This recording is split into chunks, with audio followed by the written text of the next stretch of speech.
मेरा नाम रचना है। हम दो बहनें हैं। ये मेरी बड़ी बहन कुसुम जो मुझसे 7 साल बड़ी है। मैं घर में सबसे छोटी हूँ और शुरू से ही सबकी बहुत दुलारी रही हूँ। बात उस वक्त की है जब मैं 18 साल की थी। हमारे यहाँ एक मुंह बोली बुआ जी का आना जाना था। बुआ जी का हम सब के साथ बहुत लगाव था। उनका घर हमारे घर से आगे कुछ दूरी पर था। बुआ जी का एक ही लड़का था जिसका नाम था विनय, जिसकी उम्र उस वक्त शायद 21 की रही होगी। फूफा जी का निधन पहले ही हो चुका था। विनय की एक गारमेंट की दुकान थी और बुआ जी को पेंशन मिलती थी। बुआ जी और विनय अक्सर घर आते रहते थे। हम सबसे उनकी खूब बनती थी। मैं दीदी के साथ हमेशा रहती थी। दीदी भी मुझे बहुत प्यार करती थी। मैं देखा करती थी कि जब बुआ जी और विनय घर आते तो विनय भैया हमारे ही रूम में आ जाते और बातें करते रहते थे, गेम खेलते रहते थे। अक्सर विन भैया मेरी नज़र बचाकर दीदी से कुछ छेड़छाड़ भी करते रहते थे और दीदी मेरी नज़र बचाकर मुस्कुरा देती। अगर कभी मैं देख लेती तो दोनों मुझे फुसला लगते। उस वक्त मैं इन बातों को नहीं समझती थी। मैंने कई बार विनय भैया को दीदी से लिपट देखा था। एक बार विनय भैया हमारे साथ टीवी देख रहे थे। दीदी विनय भैया से बिल्कुल पास बैठी थी। मैं टीवी में मशगूल थी मगर वह दोनों कुछ खुसर फसर बातों में लगे थे। तभी मैं वॉशरूम गई। जब मैं वापस कमरे में आई तो दीदी विनय भैया के साथ करर मस्ती कर रहे थे। मुझे अचानक आया देखकर दोनों घबराकर अलग हो गए और फिर मुझे दोनों ने अपने पास बुला लिया। मुझे प्यार से बैठाकर बोले, तुम किसी से कुछ कहना मत। फिर मुझे 000 भी दिए। मेरा तो लड़कपन था। रुपए पाकर मैं खुश हो गई। फिर तो मुझे अक्सर कभी दीदी से कभी विनय भैया से पैसे मिलने लगे। मैं खुद में मस्त रहती और वे दोनों मेरे सामने भी सब बातें करते रहते। पर जल्दी ही दोनों के चक्कर के बारे में सबको मालूम हो गया। दीदी और विनय भैया घबराने लगे। मैं भी ना जाने क्यों नर्वस हो रही थी। खैर बुआ जी का व्यवहार और पापा व मम्मी के सूझबूझ से दीदी की सगाई विनय भैया के साथ कर दी गई। अब विनय भैया विनय जीजू बन गए थे। दीदी की ससुराल तो पास में ही थी और मेरा लगाव तो था ही दीदी और विनय जीजू से। तो मैं अक्सर दीदी के घर जाती रहती थी। धीरे धीरे 1 साल बीत गया। इस दौरान बुआ जी का भी लंबी बीमारी के बाद स्वर्गवास हो गया। एक दिन शाम को मैं दीदी के घर गई तो वहाँ जीजू की ही हम उम्र कठीले बदन का एक युवक जीजू के साथ बैठा हुआ था। मुझे देखते ही दोनों ठट के। अगले ही पल जीजू मुस्कुराते हुए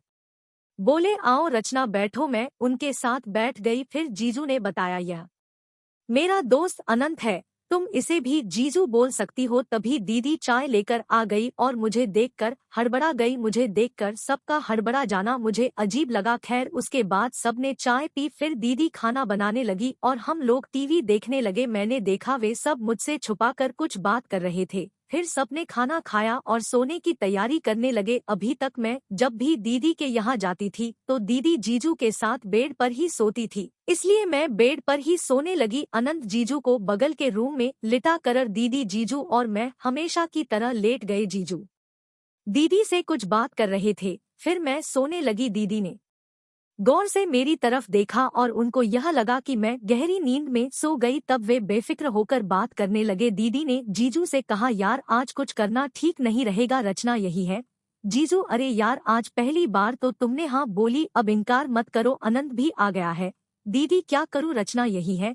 जीजू, रचना सो है, तुम अनंत के रूम में चली जाओ। दीदी, नहीं मैं नहीं जाऊंगी, तुमको जो करना हो करो, बाकी सब कैंसल। उसके बाद मैंने हल्के से आंख खोलकर देखा तो जीजू मेरी दीदी को प्यार से मनाने लगे। मैं चुपके चुपके सब देख रही थी। आज यह पहली बार मुझे रोमांचक लग रहा था। अब से पहले मैंने कभी गौर ही ना किया था। तभी जीजा जी ने दीदी के सब कपड़े कर दिए। जीजू दीदी के संतरों में ही खोए हुए थे।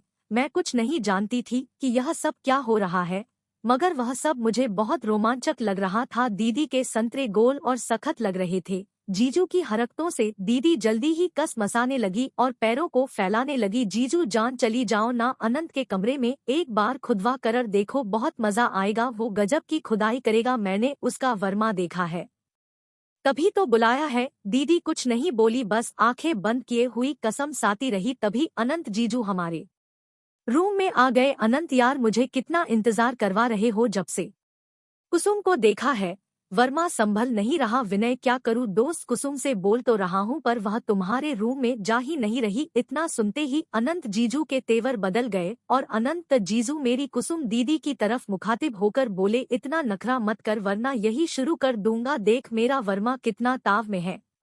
यह बोलकर अनंत ने अपना सब कुछ उतार कर फेंक डाला। बाप रे, यह क्या था, मैं देखती रह गई। आज तक मैंने किसी आदमी को इस हालत में नहीं देखा था। मैं कुछ डरने लगी। मैंने औजार पहली बार देखा था, बड़ा ही भयानक, लंबा, मोटा और डंडे जैसा तना हुआ, काले रंग का। मेरी तो सांस थम स गई। मैं चुप्पी साध कर सब देख रही थी पर किसी का ध्यान मेरी तरफ नहीं था। अनंत का उजार विनय जीजू ने थाम लिया और सहला हुए बोले, कितना मस्त है, आज तुम अपने औजार से मेरी प्यारी की दमदार खुदाई करो, हम दोनों कब से यही चाहते हैं।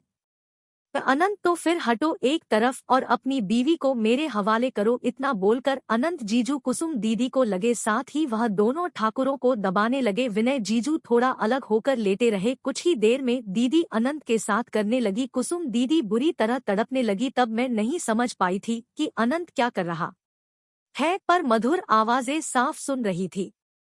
दीदी बुरी तरह तड़पकर लगभग चिल्लाने लगी और कहने लगी, जो करना है जल्दी करो, बर्दाश्त नहीं हो रहा। उसके बाद विनय जीजू को मेरा ख्याल आया और उन्होंने कहा, अनंत यार, कुछ बहुत उतावली हो रही है, इसे कुछ होश नहीं है, इसको यहाँ खोदना ठीक नहीं है, अगर रचना जा गई तो काम खराब हो जाएगा। इतना सुनते ही अनंत जीजू ने कुसुम दीदी को गोद में उठा लिया और दीदी को अपने कमरे में ले गए। अब मेरे पास विनय जीजू शांत लेटे थे। कमरे में बिल्कुल शांति छा गई थी। तभी अनंत के कमरे से दीदी की चीख सुनाई दी और जीजू तुरंत उस रूम की तरफ चले गए। अब मैं बिल्कुल अकेली थी। कुछ देर में दीदी का मधुर आवाजें आने लगी। मुझे भी उलझन सी होने लगी। तब मैं चुपके से उठी और उस कमरे की तरफ दबे पांव चल पड़ी। मैं डर के मारे कांप रही थी पर ना जाने कौन सी उत्सुकता सी के कदम कमरे तक पहुंच गए। दरवाजा बंद था पर खिड़की पर किसी का ध्यान नहीं था। मैं खिड़की से अंदर झांकने लगी। मैंने देखा कि अनंत जीजू और मेरी दीदी खूब क्रिकेट खेल रहे हैं। अनंत और विनय दोनों ही मेरी दीदी पर रहम नहीं कर रहे थे। मैं बुरी तरह से डर कर वापस अपने कमरे में आ गई। मेरा दिल जोर से धड़क रहा था। कुछ देर के बाद मेरी धड़कन कुछ कम हो गई मगर मुझे चैन नहीं आ रहा था। मैं पसीने पसीने हो गई। मैं लेटे हुए अनंत जीजू और विनय जीजू के बारे में ही सोच रही थी। कुछ देर के बाद मन नहीं माना और मैं फिर देखने पहुंच गई। अब की बार तो यकीन नहीं हुआ मुझे अपनी आंखों पर। दीदी इतनी जोर जोर से खेल रही थी कि मेरी तो तौबा हो गई। तब मुझे समझ आया कि दीदी को कोई तकलीफ नहीं हो रही बल्कि अच्छा लग रहा है।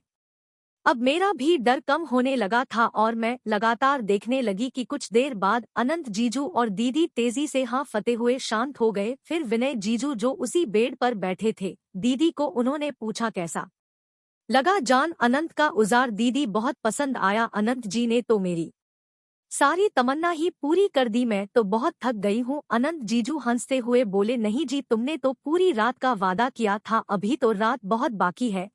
फिर अनंत जीजू और विनय जीजू दोनों ने ही खुदाई का काम शुरू कर दिया। मैं बाहर खिड़की से खड़ी होकर यह पूरा नजारा देख रही थी। मुझे डर भी लग रहा था मगर मेरे बदन में एक आग सी भी लगने लगी थी। अनंत ने रफ्तार को और तेज कर दिया। मुझे इस खेल के बारे में ज्यादा कुछ नहीं पता था लेकिन अनंत और विनय जिस तरह से खेल रहे थे, आज मेरा ज्ञान काफी बढ़ गया था। मैंने पहली बार किसी औजार के दर्शन किए थे का उजार भी काफी बड़ा था लेकिन अनंत के सामने अगर नापा जाए तो उससे छोटा ही लग रहा था। मेरे ठाकुरों में भी अकड़ा आ रहा था। मेरी आंखें तो बंद थी लेकिन अभी भी वह दिलकश सीन मेरी आंखों में यूं का यूं चल रहा था। मैं बहुत देर तक उन तीनों के बारे में ही सोचती रही। उसके बाद पता नहीं मुझे कब नींद आई। इस तरह उस रात मैंने क्रिकेट का एक घमासान खेल देखा लेकिन सारी खेल मेरे अलावा किसी ने नहीं देखी। किसी को नहीं मालूम था कि मैंने भी उन तीनों की यह खेल देखी थी। लेकिन तब से मैं दीदी के घर जाने से हिच करने लगी मगर